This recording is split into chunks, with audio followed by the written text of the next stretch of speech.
the New Jersey Tea Party Coalition would like to introduce our guest speaker, Carolee Adams. She's the president of Eagle Forum of New Jersey and a lifetime resident of Bergen County and 35-year fiscal and social constitutional conservative activist. Well known for her support of parental rights to direct the upbringing and education of their children. She attended a local Board of Education meeting last February, surprised to see Transgender Policy 5756 listed on its agenda. She was further shocked to learn the policy was proceeding in haste without any proactive parental notification or involvement. Carolee will discuss that experience, her subsequent research, and general knowledge. So, thank you.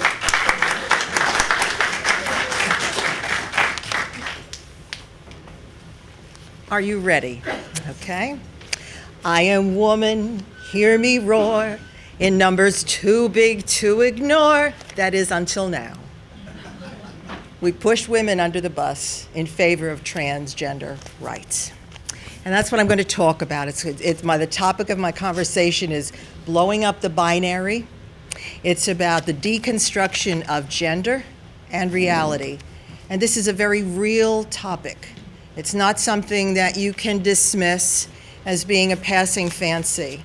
There is a very dedicated effort to destroy the very difference between male and female. Now, because this is being taped, I want to immediately move to the end of what I would discuss, and that's to give you some action items, because I don't want you to sit here or listen and feel you're being entertained. That's not what you're here for. To take in the information that I give, to explore further research on your own. But in particular, Governor Christie's phone number, 609-292-6000. And when you call him, you're going to speak to an aide, speak to a legislative aide, and tell him about your concern about this issue in these regards. Number one, there is a bill right now in the legislature, already passed by the New Jersey State Assembly, already passed out of a Senate committee, that disallows any state legislator from going to the state of North Carolina on a paid state trip. Now, it doesn't say that these legislators can't go to the Mideast where they chop off people's heads and women have to wear burqas, but they can't go to North Carolina because North Carolina has adopted a law that respects the right to privacy for all and the protection in particular of women and children. So you're going to tell him it's going to wind up on his desk, Governor. We want you to veto it and to give him the reasons why that you'll hear about now. Secondarily, you want the governor to very clearly explain and define what, from his Attorney General's office, exactly what these laws mean. We have a letter now that's come down from the Department of Education, the United States Department of Education, and the United States Department of Justice, ordered by Barack Obama, that states that any school district that doesn't adopt a transgender policy will lose their federal funding. That's very shaky grounds. Number one, this is a letter of guidance. It doesn't have the authority or the force of law. And number two, when in this letter they state references to Title IX and Title VII, that is about sex discrimination, about male and female discrimination, not about gender identity, which is a cultural difference, which is I want to feel like this, I want to be like this. So that Title IX and Title VII, until Congress changes the definition of this, the president has absolutely no right to state that he will withhold federal funds from districts unless they adopt these very liberal policies about transgenderism. So those are a couple things you can do. You can also go to your Board of Education meetings. When I hear parents say, oh, we're going to take our kids out of school because of all these radical policies, I've been going to Board of Education meetings for years. I'm frequently the only one there. And I don't have children in the school system anymore. So when we think that the schools are doing the wrong thing, well, have you run for the Board of Education? Have you gone to a Board of Education meeting? Have you spoken to board members? You have to take back control of what your taxpayer dollars are paying for, just like you're talking about with freeholder meetings. You have to attend these meetings. That's how I found out about what was happening in my school district without anybody else ever knowing than the Board of Education members. And the last thing is, and this is probably good news, you can target. When this came out that Target stores were adopting a transgender policy, basically stating that a boy with biological boy parts could go into a girl's room and vice versa. Anyway, a couple of organizations came up with petitions to sign. American Family Association was one. They now have, as of today, something like 1.2 million signers on their petition to boycott Target. They're not just signing the petition, and you do have, I believe, somewhere that's being passed out, a way where you can sign onto it. But because people are not only just signing the petition, they're not shopping at Target. The good news is that as of today, in 1 week, they lost 5% of the value of their stock. It's gone down from $83.98 on April 19th to $73.90 today, which means they've lost roughly $4.5 billion of their company's value.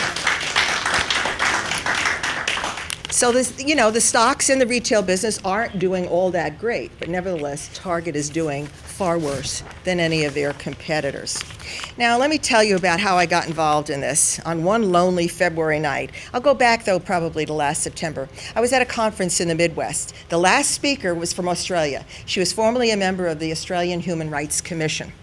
And she talked about Australia having 26 officially recognized genders. 26, okay? That's small potatoes compared to Facebook, which has over 50 genders, and there are also 31 different genders, and there's a piece of paper in the back that will describe all of these various genders. And don't let anybody say that you are cisgender. You are male or you're a female, and you're proud to be that. So having listened to this, and I thought, I've got to travel halfway back across the country about a subject that doesn't impact me at all. It wasn't a very pretty subject. But I heard two women from two different parts of the country say that down the block from them, two different parts of the country, young moms were not telling their young children, what their sex was because they didn't want to be stigmatized. Number two, the woman from Australia said she heard that there was an effort afoot by obstetricians to say when a baby is born, not that it's a boy or it's a girl, it's healthy, so that we don't stigmatize children. It sounds absurd, and I thought it was pretty absurd till I got home. And then in December, I read in my local paper that the Pascagoula Valley Regional High School District was considering a transgender policy. I said, I was rather innocent about it. Let me see if I can help them to make the right decision, because I was pretty sure that they would oppose it. So I brought with me a paper, and that's also in the back, that I brought to the meeting. And by the way, at the time that I got up to the microphone, I was the only one in this huge, darkened auditorium. And there's the Board of Education sitting up on the lighted stage, and I stand before the microphone. And I was there to talk about Common Core, which I've actively opposed, and we've been very successful with that because of parental rights. The parents weren't involved in the decision-making process in Common Core and Park. So, with the same feeling, I went to the microphone to talk about parental rights and this issue of transgenderism. And like I said, I was the only one there. But I saw on the agenda, Transgender Policy 5756. I said, oh my goodness, it's already on a first reading. So when I went to the microphone and I said, rather innocently, well, have you talked to the parents about this? And the president of the board, Jeff Steinfeld from Hackensack, annoyed as all get out, and he said, they can read it on the agenda. Just like that. He dismissed me. The parents can read it on the agenda. I said, but sir, how many parents proactively access an agenda 48 hours before, a meeting and over the weekend? So he got my 20% Irish up, and I went home, and I looked back at the minutes from the December meeting of the Board of Education. I looked back at the January meeting, and to my further amazement, in December, the senior member of the Board of Education had actually said during the meeting, have we notified the parents about this? And the superintendent, the $165,000 a year superintendent of schools said, oh, well, we might, but, this is a sensitive topic. We want to keep it quiet. And then in the January minutes, the president of the Board of Education, who had dismissed me, was actually saying, hey, look, we've got to hurry this through. We wasted enough time on it. So as dark as the auditorium was that I was in was as dark as they wanted to keep this topic. So I started calling some of my friends. I've lived in Bergen County all of my life, and I lived in Montvale for 45 years. And so I called some of the people, the parents I know and organizations I belong to. I spoke to my neighbors. I spoke to the women at the supermarket. Not one parent knew that this transgender policy was being pushed through. And I spoke to at least 50 different parents, if not more. So then I organized some parents to come to a meeting, and we got to the first Board of Education meeting, and we begged them, please have a parent meeting, please table this policy. Anything you can do. The parents are not informed about it. And they tabled the policy. Oh yeah, we thought victory, not quite. Well, what I also did was I contacted a number of different legal organizations throughout the country, as well as in the state of New Jersey, and I asked them, would they represent the Pascack Valley Regional Board of Education pro bono, should that Board of Education be sued by organizations such as the ACLU or the Garden State Equality or something like that? And Liberty Counsel said yes. And so I came with this wonderful 5-page letter from Liberty Counsel, which basically said, here are all the reasons why you should oppose this policy, and should you reject the policy and you are sued, we are willing to represent you, Pascack Valley Regional Board of Education, freely, pro bono. But if a parent decides to sue, well, we represent the parent. But the primary purpose of my finding them, and the primary purpose of that letter was for them to protect the Board of Education and the taxpayers from being sued. The papers didn't report it that way. The papers reported it that this hateful organization was going to sue the Pascack Valley Regional Board of Education. And the president of the Board of Education also said that as well, too, in some of his letters, in a letter to the editor. So the first policy was tabled. The second policy came back worse. The first policy stated that a boy with boy parts, biological parts, could go into a girl's restroom, could go into a girl's locker room, could join a girl's sports team. That was the first policy. The second policy said the same thing. That boy could go into the girl's restroom, could go into the girl's locker room, could join the girl's sports team, but the teachers all had to use the pronouns of whatever that student felt that their gender identity was. That student could also room overnight on school trips with whatever gender he or she believed he was a part of. And the bottom line was, if that student did not want their parents to know what gender they were practicing at school, that school could not tell the parents unless the student specifically consented. That's an outrageous policy. Number one, it destroys parental rights, which is one of my most heartfelt issues and one of the issues that I proposed to the board as being the reason why I was opposed. Number two, it does not respect the right to privacy for everybody. Number three, there were legal conflicts. What the Attorney General says in the state of New Jersey, there are two varying laws in the state of New Jersey that should be clarified, and obviously the Department of Justice and the Department of Education, the Obama administration, is more confused than ever.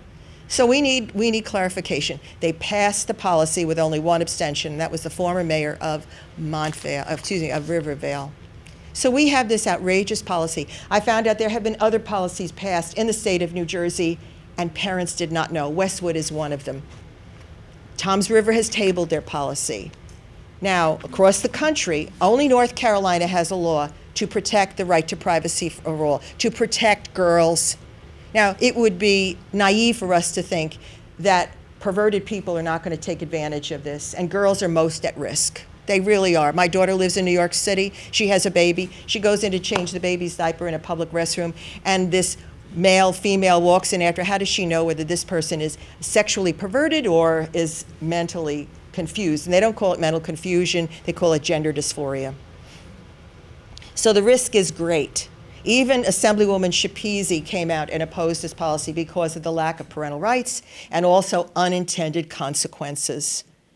Now, they brought in some former boy from Hillsdale into the meeting, and the former boy is now a girl who shoots up with estrogen every day to make herself into a girl. She has an actual film about it as well, too. Her voice, his voice, is a male. Their voices don't change. Bruce Jenner's voice doesn't change. Bruce Jenner has still got a male voice. I met this very petite little girl who believes she's a boy. She's still got a little girl's voice. And I worry about these transgendered kids, too, Because when this little girl goes into a boys' restroom, she's a great risk to herself. There was a transgendered girl who was assaulted down in Greenwich Village already. It's going to happen. I mean, in the country, we have close to 1 million people who are registered sex offenders.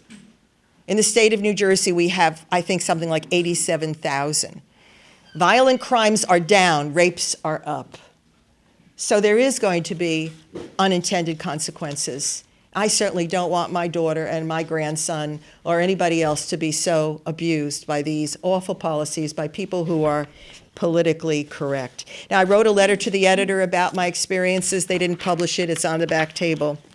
The piece of paper that I brought with me to the first Board of Education meeting was called Gender Ideology Harms Children. And I brought it very innocently thinking, oh, here's a good paper, and it's written, co-authored by a man by the name of Dr. Paul McHugh. Dr. Paul McHugh's credentials are stellar. He's the University Distinguished Service Professor of Psychiatry at Johns Hopkins Medical School and the former psychiatrist-in-chief at Johns Hopkins Hospital. You cannot deny what he has to say in this 2-page memo, and he has far more researched about where gender ideology harms children. By the way, 98% of the boys who think that they're girls go back to their original sex at birth. 88% of the girls who think they're boys go back to their original sex at birth. So 0.3% of these children becomes far less when they revert back to their sex at birth. I have the actual policy on the back table for you to take a look at. I have Liberty Counsel's letter that they wrote for us, which was, I hold Liberty Counsel near and dear to my heart. They are not a hateful organization, not by any means. There's a whole bunch of papers back there that you can take a look at and take with you, including Barack Obama's letter. Now, it gets pretty outrageous. There's a woman who thinks she's a cat in Norway. Why not? If she thinks she's a boy, why not a cat? So she does everything like a cat does. So people, of course, mock her by saying, what are we supposed to do, put kitty litter boxes in the bathrooms? Then we have this former transgender banker who thinks it's a dragon, has cut off its ears, made itself quite ugly. So are these extraordinary situations? The whole thing's extraordinary. But it's cool to a lot of kids. They experiment. Kids, when we went to the one meeting, they did have a parent meeting. Parents are afraid to go out and speak out on behalf of their children because they're afraid their children won't be accepted, that they're not considered to be loving and kind. So, I mean, the LGBTQII club, and by the way, they have many different, like I said, there are 31 different labels. It's not just LGBT, it's LGBTQ, and it goes on, and that's explained in some of the papers. So the parents are afraid to speak out. They are very much afraid. We cannot be afraid. In May 1961, President John F. Kennedy, we will put men on the moon. May 2016, President Barack Obama, we will put men in women's bathrooms.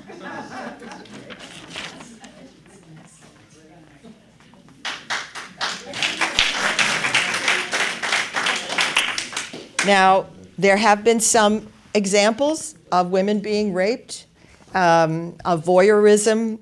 Even in Houston, it failed. Their ordinance failed because there was a fear of men in women's bathrooms. And Houston is a very liberal city. The University of Toronto, gender-neutral bathrooms reduced after voyeurism reports. There are more articles than that. I'm going to get to North Carolina. I love North Carolina. The governor, the city of Charlotte came out with a law stating transgender policies were possible. Girls could use boys' rooms, boys could use girls' rooms, whatever. And then the governor of North Carolina, Governor McCrory, said, no, we're going to have a state law. We are going to revert back to what is realistic and real. We're not going to blow up the binary. We are going to protect women and children and boys and girls, and we are going to have women's for women's restrooms, males for males' restrooms. I mean, I go to Whole Foods and they have a gender-neutral bathroom, but it's a single-stall locked bathroom. It's not a multi-stall bathroom. So anyway, then the NBA out of Charlotte decided they weren't going to hold their 2017 big event there because of the North Carolina policy. Well, they became quiet pretty quickly when it was recognized, like how many girls do you, NBA, allow on your male basketball teams. How will your fans like it? Your female fans, after the guys have had a couple of beers, and your girls go to, your women attendees, fans, go into the bathrooms at the game and followed in by guys. It's not going to be a very happy situation. So they became quiet about it. But Obama's Justice Department is now suing them. Based on the Title VII, Title IX. Again, it is quote unquote sex discrimination. No, he doesn't say that. He said it's gender. It is not sex discrimination. There's a difference between sex and gender. Understand that quite clearly. Just look it up in the dictionary and you can see it for yourself. So it is already in the courts. Now, getting back to Charlotte. Guess who the person was that championed this transgender bathroom law? Now, the Charlotte Times-Observer did not investigate. If they knew, they didn't report it until someone else did, investigate and report it, that the champion of that issue was a convicted child molester. So he's no longer president of his club there in Charlotte. But they weren't going to report that. So once again, unintended consequences. It is going to happen, and we are going to suffer the results of that unless you start speaking out. For your children, for your grandchildren, for yourself. I'm just thinking about myself, do I have to carry mace into the restroom when I go into New York City? I mean, I asked some of my friends on Facebook, what would you do? Scream. One of my friends is a former policewoman. I think she was going to do something far worse than that. But nevertheless, I do think you have to consider the possibility and the risk to you in a mall bathroom. Should it become that way in the United States? Now, once again, not all the districts in the state of New Jersey have adopted it. You should be calling your boards of education, making sure that they're not going to adopt it if they have already. Show up at the meetings, bring people with you, never go alone. I went there alone, not thinking it was going to be as far advanced as it was. All of the states have not adopted it. North Carolina is the only one that drew the line in the sand and said no. Other ordinances passed both houses of their legislature, and then the governor vetoed it, afraid. But by and large, and there's a map back there, by and large, most of the states have not even addressed this at all. Some of them do have some outstanding legislation. So I do believe sincerely that whatever you do, understand that this is a very strong effort. It really is. It's powerful, powerful. We have an administration bent on upending everything that is good, what we know is good in our country. And it doesn't mean that we're hateful in doing so. We want to protect our right to privacy. We want to protect our children. We want to protect our wives, our mothers, our sons. I tend to think, I think it was what Assemblywoman Chapisi said, a girl goes into a boy's locker room and she's going to be teased, and all of a sudden, are they to be then accused of being bullies? And we don't like bullying in any respect, but I do believe sincerely that you have to understand that there are going to be these consequences, and of all proportion. I mean, I'm 7 decades old, so I don't have that many more years left on this earth. But I do have children and I have grandchildren.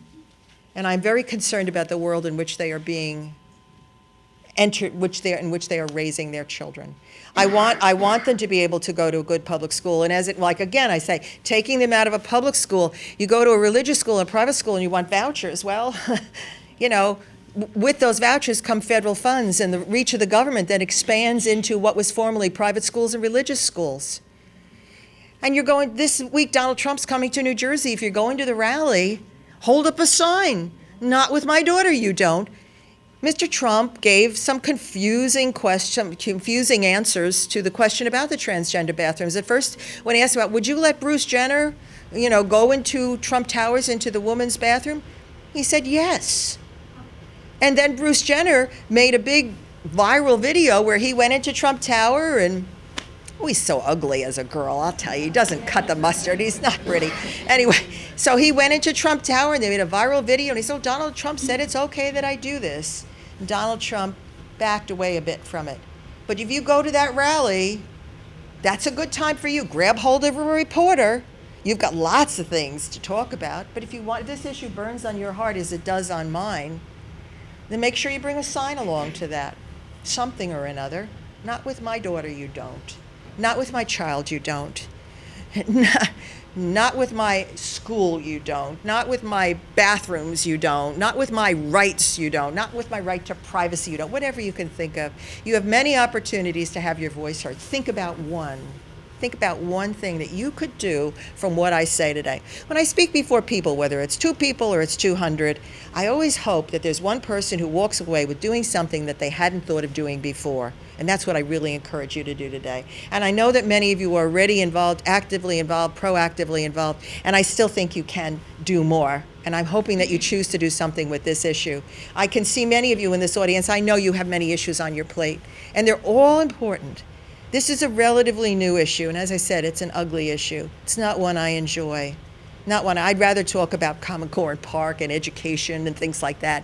This one is very hard. It's a hard issue.